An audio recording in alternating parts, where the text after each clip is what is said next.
Good morning, everyone. So let's get right into it. Marketing and operations is a love story. You guys have heard me say this a dozen times before. So it is so vitally important for the effective use of your marketing dollars that your operations become part of a consideration.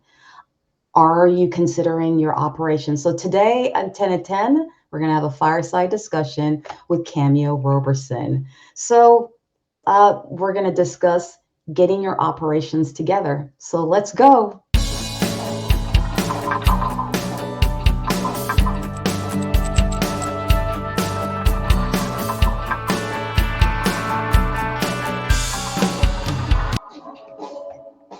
Good morning, everyone. Paula Madison Sierra, owner, founder, Power Marketing SF, and your hosts for 10 at 10. So this morning, we have with us today Cameo Roberson of Atlas Park Consulting and Finance, business coach, operational strategist, speaker. So good morning, Miss Cameo. Hey, Good morning, Paula, how are and you good doing? morning to your LinkedIn family. It's wonderful to be with you today, I know, and live, right? live and in person. I'm always getting the conversation where people ask, so like when you're uploading, when do you record? Like, no, it's a live show. We're doing it Right. on the fly. But welcome to the show. Thanks so much for being on. I am definitely an admirer of yours. Oh, that's so sweet of you, Paula. I really appreciate that. And I appreciate you having me on the show today. I'm really excited to talk about operations, the best kept secret, in my opinion. Absolutely. So, Cameo, I'm just going to go right into it.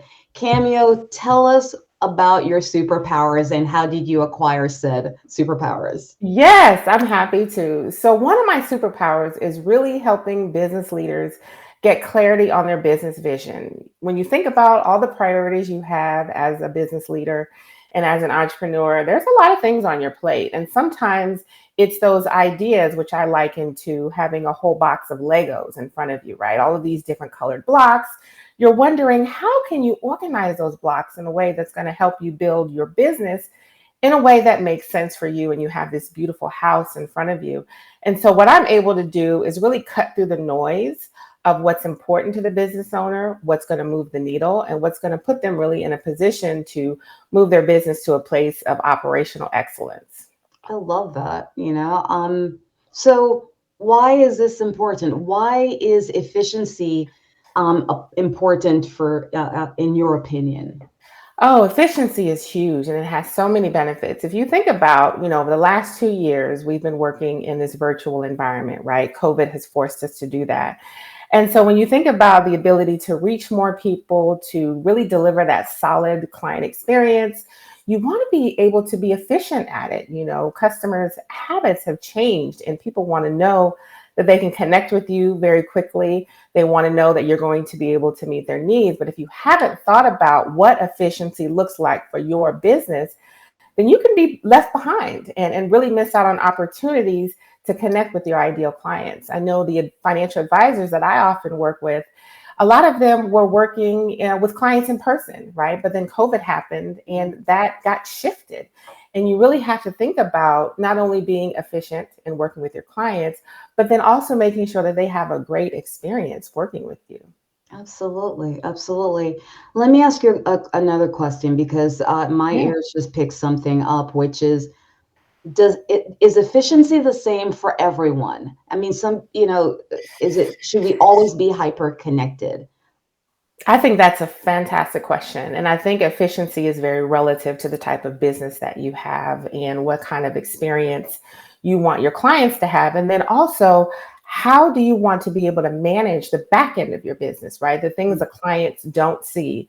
When you think about efficiency, and proper efficiency really allows you to potentially scale your practice, right? And to work with more clients, which could lead to higher revenues, more profitability. So it's really a personal decision, but I'd say at minimum, understanding how your business works on the front end as well as on the back end, and what's important to you. How would you like to spend your day? What tasks and responsibilities would you love automation to take care of for you? That all contributes to the efficiency conversation. Oh, I love that. So better business operations equals productivity and profitability. What's your opinion? I agree with that 100%. When you think about operations, in my opinion, it's really the heart of your business, right? And if you think about if your operations is well and it's the heart of your business, then the heart has the ability to pump blood to the rest of your organization, right? So if you're not taking care of your operations, right, the heart of your practice, bad heart, bad body. And so that then seeps into other areas of your business. And it's really important to make sure that you have the infrastructure in place so that you can move your business forward. And really at the end of the day, it's ensuring that all levels of your business is consistent, right? Because you can't have great expertise on the top, but your production end is horrible, or great production level, but the top end is heavy. It's really looking at it throughout holistically. What is Absolutely. Absolutely.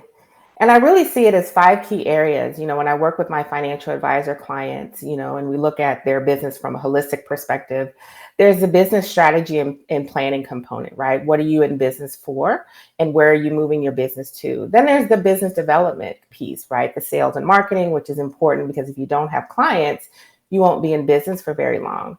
Then the third component is the optimizing your operations when you think about workflows and processes and systems within your organization. The next component is technology and tools. How are you leveraging technology and tools within your business to either do automation or to set the infrastructure up so that you have the ability to serve your clients well and consistently, which is a big important piece. And then lastly is leveraging your human capital or teams. You want to make sure your teams are set up well to function optimally within your operations, but they need infrastructure, they need training. And so those are really five key areas every business owner, regardless of size, at some point is going to think about in terms of building and managing their operations. Absolutely, because really, at the end of the day, the people power. I mean, it's not going to work if It's not. you It's know. not. I have an example of that. I'm working with a client now, and they're looking to hire an additional associate advisor. And I asked them, I said, well, do you have a job description for this individual? And do you also have it clarified what they'll be taking care of in terms of their role and responsibilities? And they didn't have that information. And so when you think about being able to set your people up for success, Yeah, there's some pre-work you need to do. You want to have a clear job description and a clear role and responsibility so that that individual knows how they fit in the greater puzzle of your business and you really set them up for success. But I think as business owners, we get really excited and we just want to hire someone and bring them on immediately, which is admirable. But when you think about long-term success, right, in your business and operation, it really takes some pre-planning that you need to do to hire the right person, bring them in, train them well, and fit them into your business operations, which then is an extension of you as the business owner absolutely. being able to extend service to your clients. And one of the fastest ways I see client confidence erode is when there's a lack of structure, there's Oh. a lack of organization. And I will tell you, Paula, in the absence of process and organization, people make things up every day. They Oh, make it up. tell me And about you it. wonder, you onboard particular clients in different ways. And that's where the service starts to really erode quickly. Listen, I saved a client $25,000. I mean, I could not save them on the 75 that they had lost because for years they had been running AdWords that have been Mm. going into, AdWords. When those calls come in, they go into a repository, but no one's been picking up the calls because they didn't have someone who was properly trained, who, by the way, did not know this was their job to begin with. Oh my The goodness. same detail that you just spoke about. So when we went in and did an audit, we're like, hey, let's save this money until this person's properly trained. Just give it a year.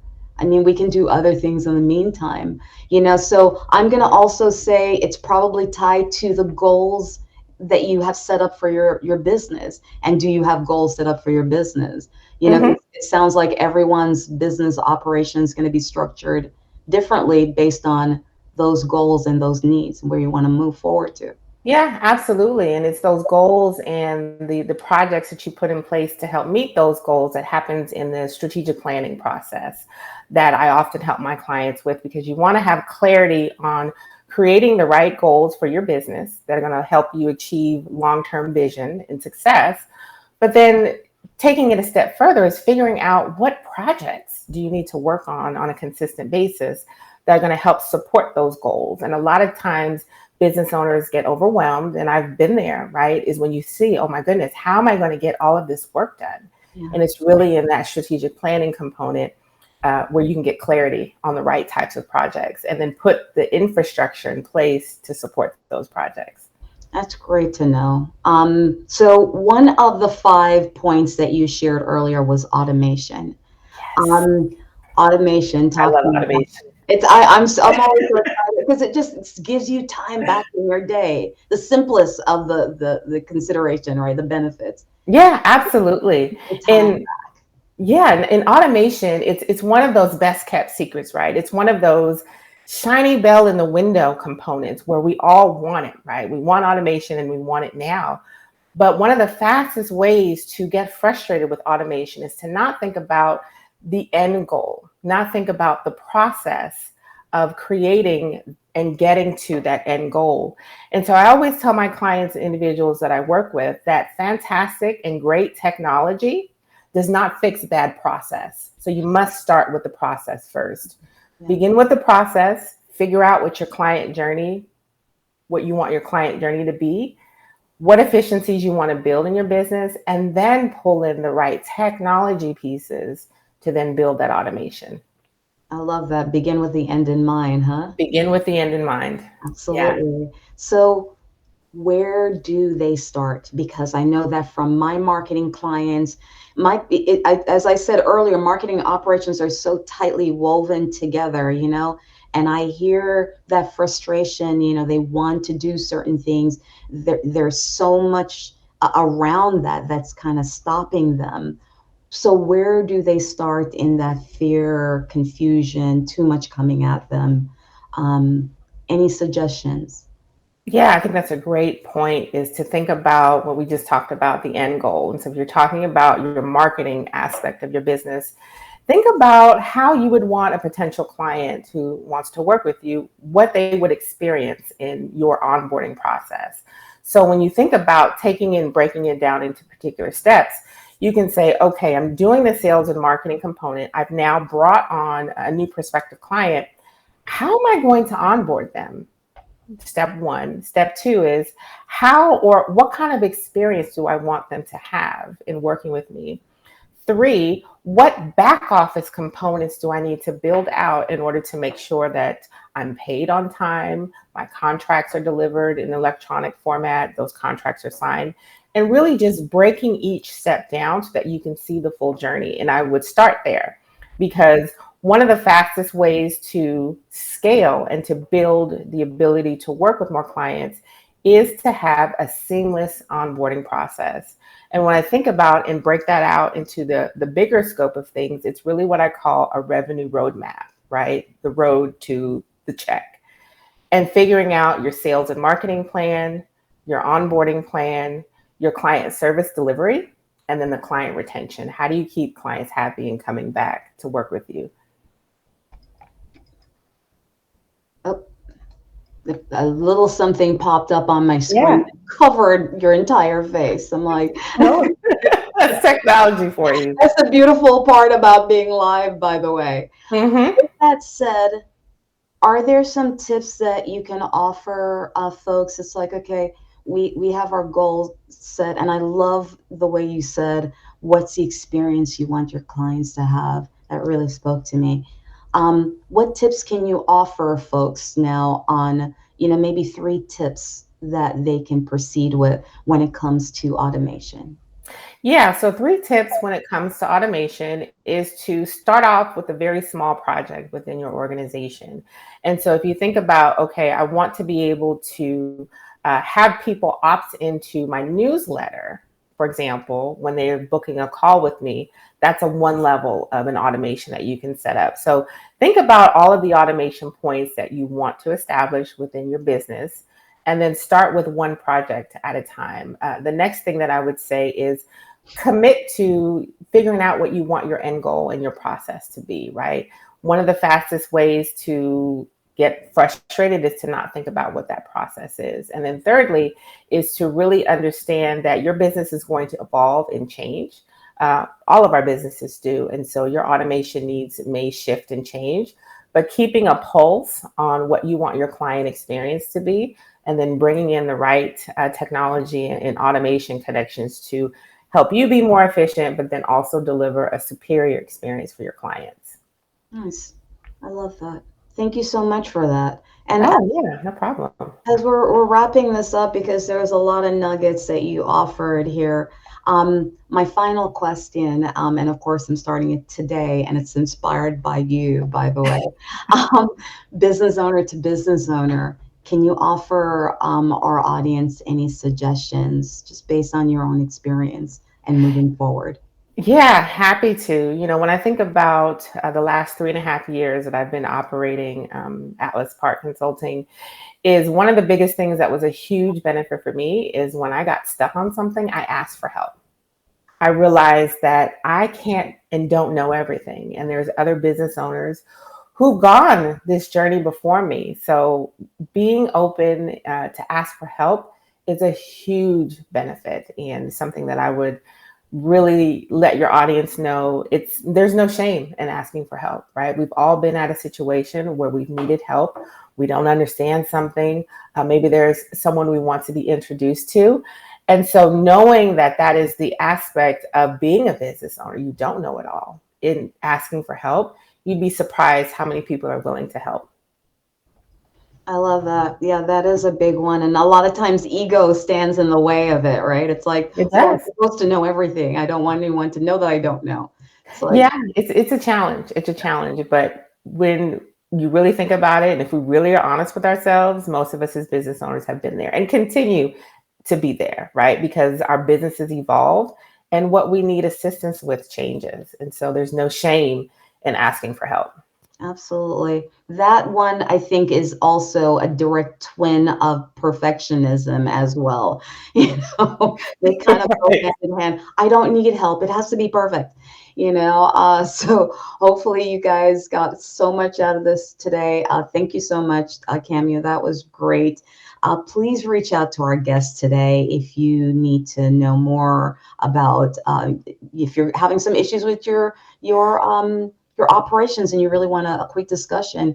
But Cameo, by the way, are you doing any of your webinars coming up? If someone wants to get in touch with you, hear more about the Cameo magic, how do they stay in touch with you? Yeah, absolutely. I'm on LinkedIn, so Cameo Roberson. You can also follow me on Twitter at Atlas Park Co. And then my website is www.atlasparkco.com. Now, the end of this month, which is March, can you believe it? We're in March already. On March 31st, I will be participating in a webinar with Raymond James and Franklin Templeton, Money in Motion. How do you serve the client of the future, and how do you build your operations to serve them well, remain efficient, and to really figure out, how do you stay relevant in this changing environment? Now, one component about that in the kind of a specialty of Atlas Park is we work with financial advisors and financial advisory firms and select service-based entrepreneurs. And so if you're having some challenges with your operations, if you're wondering, where do I start? Absolutely reach out. We can schedule a quick call, and I can give you some tips and insights that can hopefully, move your operations forward. Fantastic. And I will be dropping that link below. So if you guys want to schedule some time. And remember, guys, we are at our desk right now. There's no reason for you to miss this webinar and hear more information. You can sit while you're doing some of your cleanup email work and listen to this wonderful lady share some great information. And of course, as always, if you're looking for more marketing, please reach out to me at Power Marketing SF, and I will get right back to you. And to end with a quote today, we are what we repeatedly do. Excellence then is not an act, but a habit. Aristotle. Um, my continued mission, as always, guys, is to introduce you to everyday experts and business owners, and also offer you some of my expertise as well on marketing to inspire you to keep moving you forward. You know, my aim is to help build better business owners. We air every Thursday at 10 a.m. on LinkedIn Live. Thank you so much, audience. You continue to amaze me with the sharing and the reach outs that you've done on text to me on LinkedIn. I really appreciate you. And Cameo, thanks again for being on. I really appreciate you being on the show today. Um, Thank you, Paula. I appreciate the invitation. This was wonderful. So thank you. and everyone, take care. Have a great rest of the day. And as always, keep moving forward. Bye, everyone. Bye.